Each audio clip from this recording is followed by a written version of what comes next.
Autoridade Municipal Baucau, lihusi Presidente Autoridade Municipal Baucau, Veneranda Eurico Lemos Martins, husu Baucauan atau halo reflexão, ia passado no hamutu contribui desenvolve Baucau ia futuro. Líder município Baucau Hateten Lia Hirakne, vem hira sa inspetor cerimônia ia âmbito comemoração Loron Restauração Independência pada la Rua Nulo Resinhat ia recinto administração municipal Baucau Vila Nova. Ex-deputada ne explica restauração independência atual halaona tinan Rua Nulo Resinhat. Atual halaona tinan Rua Nulo Resinhat. Nune, husu entidade hutu atau la reflexão liu hanon hikas luta heroicira antes Timor-Leste hetan liberdade no hafoin restaura independência. Desenvolvimento sustentável, economia no desenvolvimento, diplomacia com o mundo,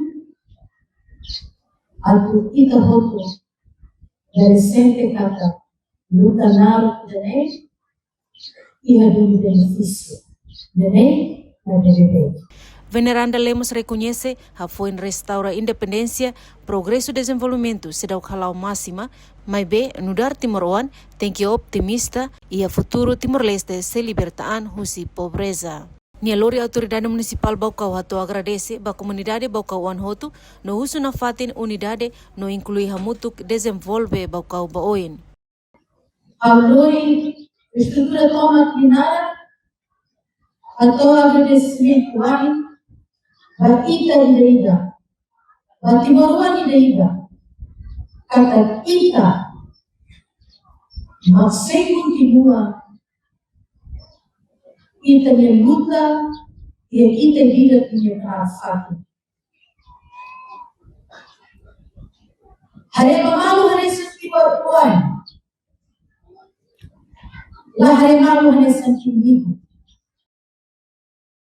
Entretanto, celebração Loron Restauração Independência badala Rua Nulo Resinhat o tema hamutu kita hari pátria e da neve justa, inclusiva no resiliente lutan e a município Baucau realiza a atividade de limpeza geral, jogo tradicional futumano, missa agradecimento no izar bandeira, neve participa os autoridade civil no militar, combatente, estudante no comunidade e a recinto administração municipal Vila Nova.